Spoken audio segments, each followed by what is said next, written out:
여러분, 우리 오늘 본문 말씀 함께 우리 읽도록 하겠습니다. 누가복음 24장입니다. 누가복음 24장 우리 1절부터 35절까지 말씀이 전체 본문인데요. 전체를 다 읽을 수는 없기 때문에 우리 필요한 구절만 읽도록 하겠습니다. 13절부터 18절까지 말씀을 읽고 또 우리 31절에서 32절 이 두 구절 말씀을 같이 읽겠습니다. 먼저 24장 13절부터 18절까지 말씀을 교독하겠습니다. 제가 먼저 읽습니다. 그날에 그들 중 둘이 예루살렘에서 25리 되는 엠마오라 하는 마을로 가면서 그들이 서로 이야기하며 문의할 때에 예수께서 가까이 이르러 그들과 동행하시나 예수께서 이르시되 너희가 길 가면서 서로 주고받고 하는 이야기가 무엇이냐 하시니 두 사람이 슬픈 빛을 띠고 머물러 서더라.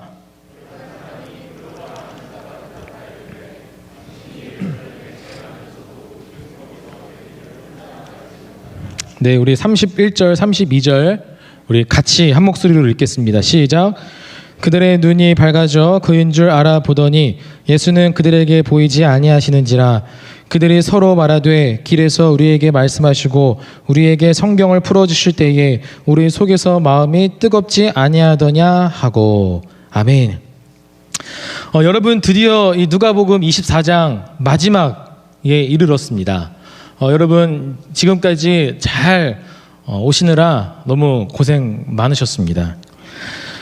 여러분, 이 누가복음 24장을 우리가 마지막으로 이제 메시지를 이제 전하면서 많은 이제 기도를 했습니다. 어떤 마음으로 또 어떤 말씀으로 우리 청년들에게 메시지를 전해야 하는가 기도를 많이 했는데 이 누가복음 24장 방금 읽은 이 1절부터 전체 이 24장의 내용은 사실 내용 자체가 그렇게 어렵진 않아요.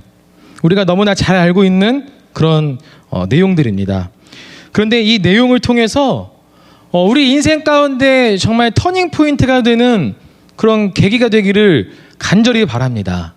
이 메시지를 통해서 오늘 이 말씀을 통해서 우리의 삶 가운데에 나의 인생 가운데에 진정으로 터닝 포인트가 되는 놀라운 시간들이 되기를 간절히 소망하며 축복합니다.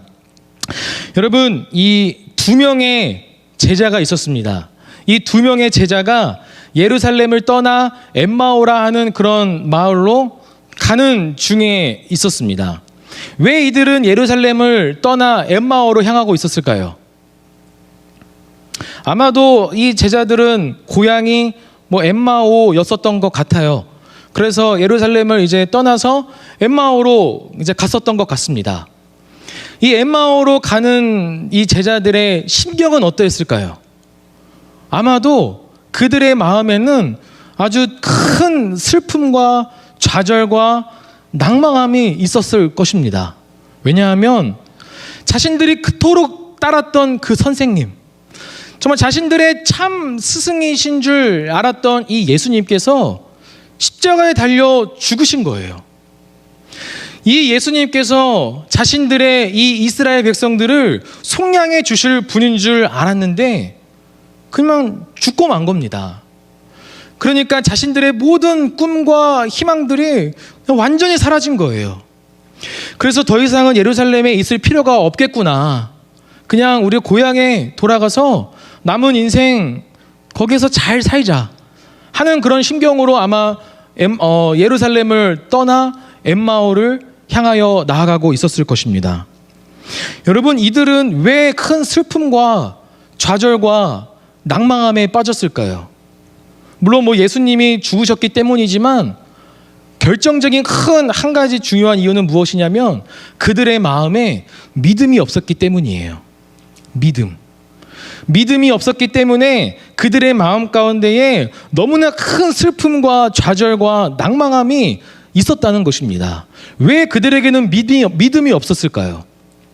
예수님께서는 제자들에게 자주 말씀하셨어요. 자신이 십자가에 달려 죽으실 것과 그리고 3일 만에 다시 부활하실 것을 말씀하셨어요. 자주 말씀하셨어요. 그런데 이들은 그 말씀을 믿지 않았다는 거예요. 믿지 않았기 때문에 큰 슬픔과 좌절과 낭망함으로 빠질 수밖에 없었다는 것입니다. 또 한 가지 여인들이 있었습니다. 24장을 보시면 이제 이 많은 여인들이 등장을 하는데, 이 여인들은 이제 예수님의 그 무덤을 보려고 갔습니다. 그런데 딱 무덤을 보니까 그 무덤 안에 예수님의 시체가 있나요, 없나요? 없었어요. 빈 무덤만 있었습니다. 그래서 거기에서 이 여인들이 굉장히 놀랍고 두려움에 그런 떠는 와중에 마태복음에서는 예수님께서 등장하세요. 그 무서움과 두려움에 떨고 있는 여인들에게 예수님께서 찾아오십니다. 마태복음 28장 8절부터 10절까지 말씀입니다. 우리 한 목소리로 같이 읽겠습니다. 시작. 그 여자들이 무서움과 큰 기쁨으로 빨리 무덤을 떠나 제자들에게 알리려고 다름질할새 예수께서 그들을 만나 이르시되 평안하냐 하시거늘 여자들이 나아가 그 발을 붙잡고 경배하니 이에 예수께서 이르시되 무서워하지 말라 가서 내 형제들에게 갈릴리로 가라 하라 거기서 나를 보리라 하시니라. 그러니까 그 큰 무서움과 두려움에 떨고 있는 여인들에게 예수님께서 나타나셨어요. 부활하신 예수님께서 나타나셔서 자기가 다시 살아났다는 것과 그리고 갈릴리로 내가 갈 것을 너희 형제들에게 전해라, 이 사실을 알려라 라고 말씀을 하셨어요. 그 이야기를 들은 이 여인들은 즉시 이제 11사도와 수많은 제자들에게 달려갑니다. 24장 9절 보시면 이렇게 말씀해요. 같이 읽습니다. 시작. 무덤에서 돌아가 이 모든 것을 11사도와 다른 모든 이에게 알리니. 그리고 11절 12절 같이 읽습니다. 시작. 사도들은 그들의 말이 허탄한 듯이 들려 믿지 아니하나 베드로는 일어나 무덤에 달려가서 구부려 들여다보니 세마포만 보이는지라 그 된 일을 놀랍게 여기며 집으로 돌아가니라. 여러분, 사도들이 그 여인들의 이야기를 들었을 때에 반응이 어떠했나요? 허탄한 듯이 들렸다라고 이야기를 했어요. 여기에서 허탄한 듯의 의미는 허튼 말, 쓸데없는 소리, 이런 의미예요. 그러니까 여인들이 막 이제 사도들에게, 제자들에게 나아가서 야, 예수님이 살아나셨어. 야, 예수님이 살아나셨어.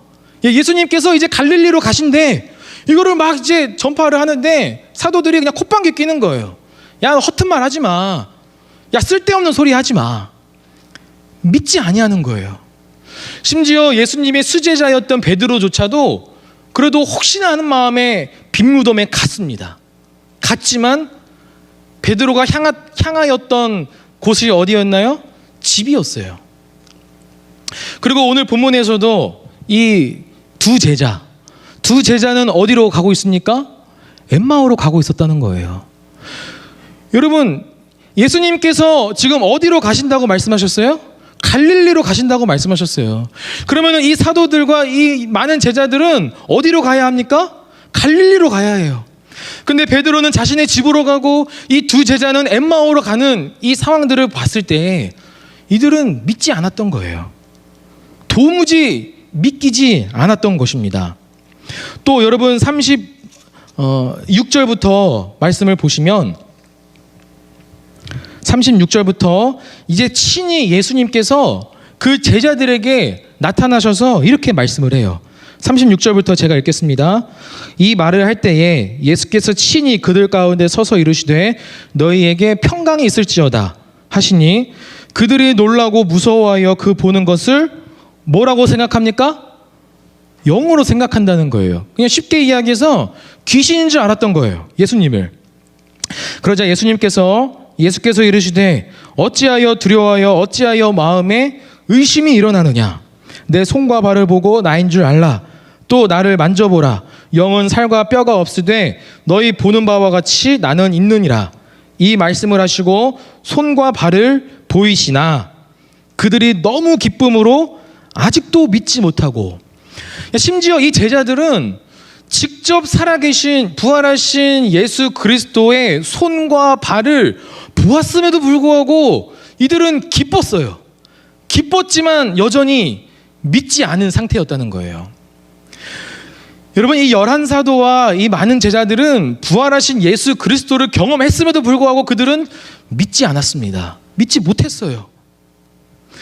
여러분, 왜 이들은 믿지 않았을까요? 3년 동안 예수님께서 공생의 사역을 하시면서 늘 함께하고 늘 예수님께서 하신 말씀도 듣고 늘 예수님의 그 큰 기적을 다 보았음에도 불구하고 심지어 그들에게는 하나님의 그 성경 말씀이 있었습니다. 모세의 글이 있었고 또 선지자의 글이 있었고 시편의 말씀, 즉 여러분 구약 성경이 그들에게 주어졌다는 것이었어요. 그런데 그들은 도무지 믿지 못했습니다. 늘 예수님과 함께 하면서도 늘 하나님의 말씀을 자신이 가지고 있었음에도 불구하고 그들은 못 믿었다는 거예요. 믿지 못했다는 거예요. 왜 못 믿었을까요? 그들은 예수님과 늘 함께 하면서도 예수님과 관계를 맺을 때에도 하나님의 말씀을 내가 대할 때에도 그들은 지식적으로만 여러분 대했던 거예요. 지식적으로만 내가 예수님과 관계를 맺고 지식적으로만 하나님의 말씀을 갖고 있었다는 것입니다. 그 예수님과의 관계, 그 하나님의 그 말씀이 진짜 인격적인 그런 만남과 정말 어떤 생명적인 그런 관계적인 그런 마음이 아닌 그냥 지식적인 형식적인 것에 불과했다는 것입니다. 하지만 부활하신 예수님께서 오늘 이 본문의 말씀에 엠마오로 가는 그 두 제자들과 함께 동행을 하시면서 그들에게 말씀을 풀어주세요. 그들이 가지고 있었던 그 성경의 말씀들을 예수님께서 자세하게 풀어주십니다. 그래서 처음에는 이 제자들은 그들의 눈이 가리워져서 예수님을 알아보지 못했어요. 그런데 예수님께서 그 성경 말씀을 자세하게 가르쳐 주시고 그제서야 지식적인 말씀이 아닌 진짜 인격적인 말씀, 진짜 예수님과의 살아 움직이는 생명력 있는 그런 관계를 맺고 난 후에 그들의 눈이 떠져서 예수님을 만나게 되고 또 그들의 마음이 어떻게 됩니까? 32절에 마음이 뜨거워지는 것을 여러분 경험했어요. 여러분, 오늘 이 말씀을 통해서 우리의 인생들이 터닝포인트가 되기를 바랍니다. 이 사도들과 많은 제자들은 예수님을 부활하신 예수님을 만나기 이전과 이후의 삶으로 바뀌어요. 부활하신 예수님을 만나기 이전에는 그냥 형식적인, 그냥 지식적인 그런 만남들이었어요. 그러니까 맨날 제자들끼리 티격태격 싸우고 누가 더 높은 자리에 앉느니 내가 예수님께서 하시는 말씀 듣지도 못하고 자기 멋대로 막 생각하고, 그러니까 예수님께서 고난 받으시러 잡히실 때에 뿔뿔이 다 터져버리고 심지어 베드로는 예수님을 저주하면서까지 예수님을 부인했던 그런 제자들이었어요. 근데 하지만 부활하신 예수님을 만나고 인격적인 그런 생명력 있는 관계를 회복한 후에 이 제자들은 어떠합니까? 자신들의 목숨을 버리는 것을 아까워하지 않고 순교하기까지 예수님을 증거하며 땅끝까지 나아갔던 사람들이 바로 제자들이었어요. 여러분, 이러한 터닝포인트가 되기를 바랍니다. 이러한 여러분 마음속에 그 뜨거움을 여러분 오늘 깊이 경험하는 여러분들이 되기를 간절히 바랍니다. 여러분, 그렇다면 그 뜨거움이 뭘까요? 뜨거움. 마음속에 그 뜨거움이 무엇일까요? 이 뜨거움을 잘 또 설명해 주실 분을 모셨습니다. 우리가 이제 누가복음 마지막 장이잖아요. 그래서 마지막 장이기 때문에 좀 특별하게 우리 한 분을 이제 모셔서 이 마음속의 뜨거움이 뭘까 하는 것을 우리 잘 또 설명해 주실 우리 목사님을 우리 모셨습니다. 우리 앞으로 나와 주세요.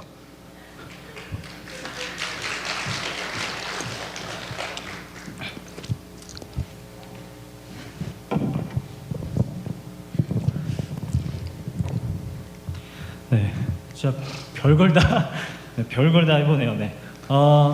언제 나와야 되는지 몰라가지고 설교가 어떻게 전개되는지 몰라서 굉장히 막 잔뜩 긴장하고 있었습니다. 졸지도 못하고 그러고 있었어요. 여러분, 마음이 뜨거워진다라는 그 말은 이 뜨거워진다라는 뜻이 헬라어로 이 카이로라는 말입니다. 여러분, 카이로프라틱이라고 아세요? 이 프라틱이 척추여서 이 척추를 태운다라는 그런 뜻이거든요.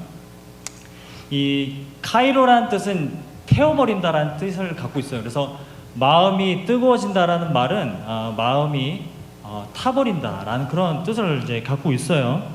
여러분 불은 어떤 모양이나 이런 것들을 변형시키는 그런 역할을 합니다. 변형시키는 역할을 해요. 그래서 마음이 불탄다라는 말의 의미는 우리의 마음이 변화되는 것을 의미한다라는 것이죠. 송지수 목사님도 그런 적이 많을 거라고 생각을 하는데 저희가 이제 살아가다 보면은 어떠한 지식이 저희들의 삶을 근데 그렇게 서 있는 게 힘들지 않으세요? 아무튼 우리의 삶을 이렇게 확 변화시키고 어떤 지식이 우리의 삶을 이끌어갈 때가 굉장히 있다라는 것이죠. 예를 들어 한번 들어보겠습니다. 제 아들이 이제 3살 때 3살 때만 해도 꿀을 경험해 보지 못했어요. 그냥 엄마 아빠에게서 꿀은 맛있는 거다라는 지식은 있었지만 이 지식을 경험해 본 적은 없었어요. 그러다가 이제 5살이 되고 그때부터 이제 엄마가 이제 꿀차를 타주거나 아니면 미숫가루에다가 이제 꿀을 타서 이렇게 아들에게 주곤 했는데 그때 이제 제 아들이 처음으로 꿀이 맛있다라는 그 지식을 이제 경험하게 되죠. 그 후로 이제 맨날 미숫가루를 이제 타달라고 하는 겁니다. 그래서 제 아들에게는 천국은 미숫가루와 그 꿀이 흐르는 땅 그런 곳이 이제 천국인 것이고요. 맨날 이제 꿀을 이제 달라고 그렇게 얘기하는 그런 이제 변화가 일어났다라는 것이죠. 꿀은 맛있다라는 지식이 그냥 단순한 지식이 아니라 그것을 경험을 했을 때는 삶을 이끌어내는 그런 지식이 되더라는 것이 마음이 태워진다, 마음의 변화가 일어난다는 그런 뜻이라는 거예요. 조나단 에드워즈라는 제가 너무 좋아하는 신학자가 있는데 이것을 이제 평생 연구한 사람입니다. 그 사람이 하는 말이 무엇이냐면 우리의 인격은 지성과 감정과 의지로 구성되어져 있는데 그 더 깊은 심연에 어떤 마음의 감각이라는 것이 있어서 마음의 감각이 움직이고 작동될 때 의지와 감정과 지성에 영향을 주게 된다는 것이 그것이 이제 조나단 에드워즈가 했던 말이라는 거예요. 오늘 본문은요, 엠마오로 가는 두 제자에게 예수님께서 나타나셔서 말씀을 풀어주시고 말씀을 풀어주실 때 마음의 변화가 일어났다는 이 말씀을 통해서 우리들에게 가장 중요하게 가르쳐 주신 것은 무엇이냐면 우리가 부활하신 예수 그리스도를 어떻게 만날 수 있는가? 이제는 예수 그리스도를 어떤 신비한 일을 통해서 만날 수 있는 것이 아니라 부활하신 예수님을 우리는 어떻게 만날 수 있는가?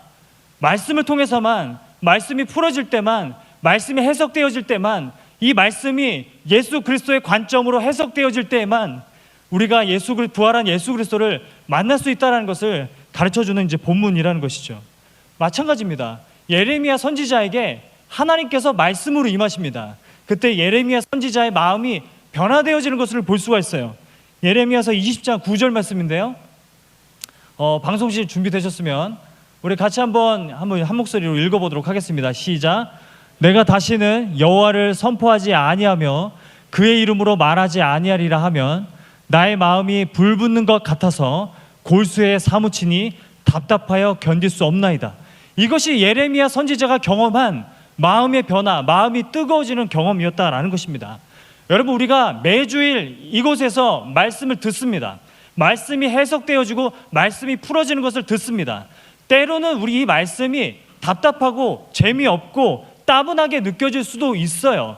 그런데 성령의 능력이 임할 때 이 말씀이 우리의 삶을 이끄는 그러한 단순한 지식이 아니라 경험적인 지식으로 변화되어진다라는 것, 그것이 이제 마음이 태워지고 마음이 변화가 일어난다라는 말의 의미라는 것입니다.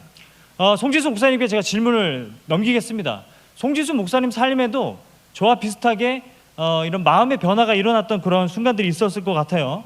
이것에 대해서 송지수 목사님이 계속해서 말씀을 전해 주시겠습니다. 들어가시는 건가요?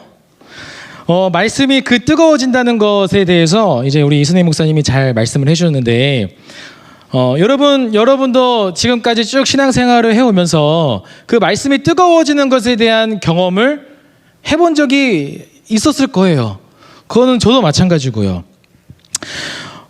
제가 예전에 한번 이제 이야기를 드렸던 적이 있었는데, 저에게 있어서 가장 이제 힘들고 어려웠던 그런 때가 있었습니다. 정말 인생 가운데 제일 낭망하고 정말 좌절하고 정말 내 인생의 밑바닥까지 그런 때가 이제 있었었는데, 그때가 아마 신대원 2학년 때쯤이었을 것 같아요. 그런데 그때 정말 내가 사역을 계속 해야 되는가 하는 정도로 큰 낭망함이 있었습니다. 그래서 그런 이제 상황 속에 이제 있다가 그때 이제 사역을 하고 있었던 담임 목사님께서 이제 그런 저를 이제 아시고 수련회에 보내셨어요. 이제 목회자들이 가는 그런 수련회를 보내셨는데, 이제 그곳에서 수련회 기간 동안 이제 보내면서 조장 목사님이 이제 수련회 하기 그 이전에 이 조원들을 데리고 이제 기도를 하시면서 하나님께서 이 조원들에게 주시는 하나님의 말씀들을 이제 그 조장 목사님이 다 이제 들으셨던 거예요. 그래서 이제 그 수련회 당일날에 그런 이제 시간들을 나누었는데, 그런 시간들 가운데에 이제 저의 차례가 되어가지고 조장 목사님이 저를 위해 기도하면서 하나님께서 주신 그런 말씀들이 이러한 말씀입니다 하면서 이제 저에게 말씀을 주셨는데, 그것이 뭐냐면 시편 42편 5절의 말씀이었어요. 시편 42편 5절의 말씀인데, 내 영혼아 내가 어찌하여 낙심하며 어찌하여 내 속에서 불안해하는가. 너는 하나님께 소망을 두라. 그가 나타나 도우심으로 말미암아 내가 여전히 찬송하리로다. 저는 이 말씀을 딱 듣자마자 정말 그냥 그 자리에서 하염없이 그냥 눈물만 펑펑 흘렸던 것 같아요. 너무나 힘들고 너무나 낭망하여지고 좌절하는 그런 상황들을 하나님께서 다 아시고, 너는 어찌하여 낭망하고 있느냐, 어찌하여 속에서 불안해하는가, 오직 하나님께 소망을 두어라 라는 이 말씀을 저한테 이제 하시는 것 같아서, 너무나 그 말씀이 저에게 큰 위로가 되고, 정말 너무나 그 하나님의 말씀으로 말미암아 제 심령이 너무나 뜨거워지는 것을 그때 경험을 했습니다. 그래서 수련회 기간이 끝나고 이제 그 방학 기간이었는데, 방학 기간 동안 내가 이제 성경을 통독을 해야 되겠다 해가지고 창세기부터 이제 쭉 이제 읽었는데, 어느 때보다도 성경을 읽으면서 정말 어느 때보다도 이 송이꿀보다 달다고 하는 이 말씀을 그때 저는 처음 경험했던 것 같아요. 정말 하나님의 말씀이 너무나 쉽게 깨달아지고, 다 모든 한 구절 한 구절 말씀들이 다 나에게 하시는 말씀인 것 같고, 너무나 성경을 읽는 것 자체가 너무나 행복하고 즐거웠던 때가 그때였던 것 같습니다. 이순희 목사님도 그런 경험이 있지 않나요? 들어가지 마시고 그냥 여기 계속 계세요. 있습니다. 있는데요. 어디죠? 저도 그런 경험이 있어요. 그러니까 말씀을 통해서 내 삶이 변화되어진다는 것을 경험한 적이 있습니다. 저도 이제 성경을 이제 좀 자세하게 읽고 싶어서 창세기부터 이제 대학생 때였던 것 같은데요. 이게 이제 처음부터 이제 좀 문단을 나누고 이렇게 정리하면서 성경을 계속 읽어 갔었습니다. 그러다가 한 번은 이제 도서관에서 이제 이사야서를 읽을 차례였었는데, 이사야서를 막 읽다가 갑자기 이 말씀이 저에게 말을 거는 것 같은 그런 경험을 한 적이 있습니다. 그래서 그 순간 좀 막 펑펑 울었었던 것 같아요. 정말 은혜가 막 밀려왔고, 정말 이게 정말 하나님, 살아계신 하나님이구나라는 것을 알게 되고, 말씀 속에서 깊은 은혜를 누렸던 적이 있습니다. 그런데 그 말씀의 그 은혜를 경험했음에도 불구하고 그 뒤에 저의 삶에는 계속해서 침체가 있었고, 그리고 힘든 일이 있을 때면 또 하나님을 또 멀리하고 싶은 마음도 들었고, 계속해서 하나님을 떠나려고 했었던 적도 있었고, 그리고 교회를 떠나고 싶은 그런 마음도 굉장히 많이 삶에서 반복적으로 있었던 것 같아요.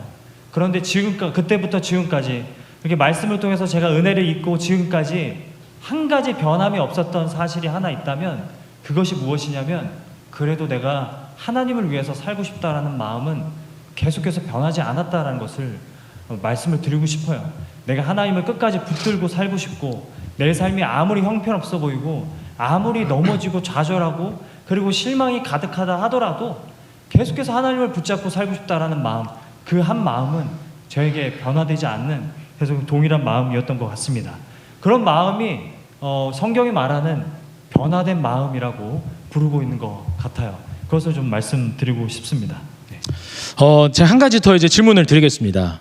제가 이제 좀 청년들을 이제 대변해서 저도 청년의 심정으로 같이, 그렇다면 우리는 사실 매주마다 말씀을 접하고 매일매일마다 묵상을 하고 또 말씀을 가까이 하며 지내지만, 사실 오늘 이 본문의 말씀과 같이 그 뜨거움을 경험한다는 것이 사실 인생에 몇 번 있을까 말까 하는 그런 경험인 것 같아요.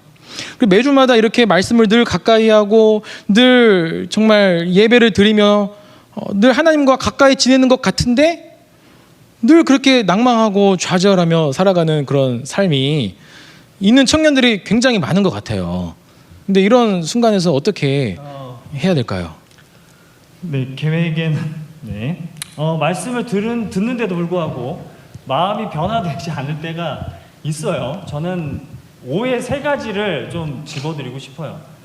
우리가 성경 말씀을 통해서 우리의 마음이 변화된다라는 말을 들을 때 우리는 세 가지 오해를 하기가 쉽습니다. 첫 번째는 이거예요.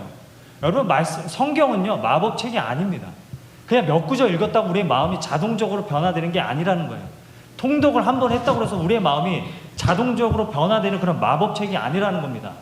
여러분, 성경은 정보를 담고 있어요. 하나님에 대한 정보를 담고 있어요. 그래서 성경은 이해하고 연구하고 묵상하고 해야 하는 책이라는 거예요.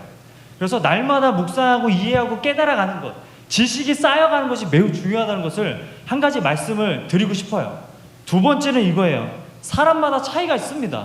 어떤 사람은 10년이 걸려서 드디어 내가 복음이 무엇인지를 알았습니다라고 말한 사람이 있는 반면에 세가족으로 와서 몇 주 안 돼서 복음이 무엇인지를 깨닫는 그런 사람도 있다라는 거예요. 어떤 사람이 10년이 걸리고 어떤 사람은 몇 주가 안 걸리는 경우도 있습니다. 하지만 여러분, 우리가 하나님은 시간 속에서 주권적으로 일하시기 때문에 우리가 하나님 앞에서 저 사람은 왜 저렇게 금방금방 변화가 되는데 왜 나는 이렇게 더딥니까? 라고 따질 수 없다라는 것입니다. 여러분, 여러분 본문에서도 그렇잖아요. 엠마오에 가는 두 제자에게는 예수님께서 부활하신 이후에 바로 나타나시잖아요. 그런데 여러분, 바울에게는 한참 뒤에 나타나신다고요. 구약 성경에 대해서 더 잘 알고 있었던 바울에게는 한참 뒤에 나타나시는 걸 보면 왜 이 사람은 늦고 이 사람은 빠릅니까? 라고 어떻게 우리가 하나님 앞에 따질 수 있겠냐라는 것이죠. 여러분, 분명한 것은 무엇이냐면 하나님의 타이밍은 결코 늦는 법이 없다라는 사실이에요. 그리고 더 중요한 것은 우리가 아무리 이해할 수 없다 하더라도 하나님의 때가 가장 확실한 때라는 것은 말씀을 좀 드리고 싶습니다. 그리고 마지막으로 세 번째, 어떤 사람들에게는 이미 마음의 변화가 일어났음에도 불구하고 아직 마음의 변화가 일어났다는 것을 인지하지 못하는 경우도 있다라고 생각을 해요. 여러분, 우리가 생각하는 마음의 변화는요 굉장히 극적인 변화를 생각할 때가 많습니다.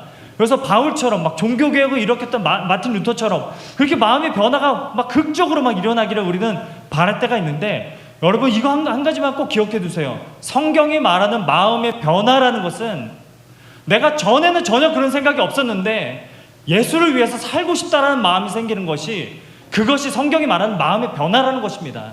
그것이 크든 작든 내가 예수를 위해서 이제 살고 싶다라는 마음이 생기는 것 자체를 성경이 말하고 있는 마음의 변화라는 거예요. 여러분, 우리가 삶의 모습, 우리가 보여지는 모습들은 저마다 다를 수가 있고, 어떤 사람은 여전히 막 헤매는 것처럼 보일 수가 있고 아무리 막 형편없어 보일 수 있죠. 하지만 분명한 것은 그래도 내가 주를 위해서 살고 싶다는 마음이 든다면 그것은 분명히 여러분 안에 마음의 변화가 일어나고 있다는 것을 말씀을 드리고 싶습니다. 네, 끝입니다. 저랑 이제 이순혜 목사님이랑은 사실 이제 신대원 3년 동안 같이 이렇게 지내면서 이제 그냥 서로 알아가는 그런 그냥 관계였어요. 그러니까 그냥 저런 형이 있구나, 저런 좀 나이 많은 그런 형님이 있구나 하고, 신대원 3년 때에는 맨날 그냥 그 회색 후드티에다가 검정색 패딩 잠바에다가 맨날 그냥 저 맨 뒤쪽에 그냥 앉아 계시는 그런 이제 형님으로만 알고 있었어요. 그냥 지식적으로만 알았던 거죠. 근데 이제 이제 같이 이렇게 이제 사역을 하면서 이제 새로운 모습을 제가 이제 경험을 한 겁니다. 이제 그 지식적인 관계를 이제 뛰어넘어서 인격적인 관계를 맺고 정말 경험적인 그런 관계를 이제 맺게 되면서 정말 이순행 목사님이라는 목사님 자체를 내가 이제 알게 되는 거예요. 여러분, 이러한 것처럼 마찬가지로 여러분의 삶 가운데에 예수님을 알아간다는 것, 하나님의 말씀을 우리가 알아간다는 것에 있어서는 그것이 지식적으로 알아가는 알미 있고 관계적으로 경험적으로 알아가지는 그런 알미 있다는 것입니다. 여러분에게 한번 묻고 싶습니다. 여러분에게는 부활하신 예수님을 만나서 정말로 그 예수님과의 만남과 또 하나님의 말씀이 정말 살아 운동력이 있어 나의 삶을 정말 쪼개기까지 하는 그런 역사하심을 여러분 경험하고 있습니까? 이 엠마오로 가는 그 제자들에게 예수님께서 그 성경의 말씀을 풀어주시면서 그 마음 가운데에 변화가 일어나는 그 뜨거움이 일어나는 것을 여러분 경험하며 살고 있습니까? 그 제자들은 이러한 것을 진정으로 경험을 했기에 처음에 제가 이야기했던 것처럼 그들에게는 이제 사도행전에서 정말 목숨을 아까워하지 않을 정도로 순교를 마다하지 않고 땅끝까지 예수님을 증거했던 그런 자들로 변화가 되었습니다. 여러분, 우리가 이 말씀을 통해서 우리가 누가복음 1장부터 지금까지 쭉 우리가 살펴보았지만 이 말씀을 대할 때에 정말 지식적인 그런 말씀이 아닌 정말 인격적이고 관계적이고 경험적인 그런 말씀을 통하여 우리의 인생의 변화가 되고 터닝포인트가 되는 그런 저와 여러분이 되기를 간절히 소망하며 축복합니다.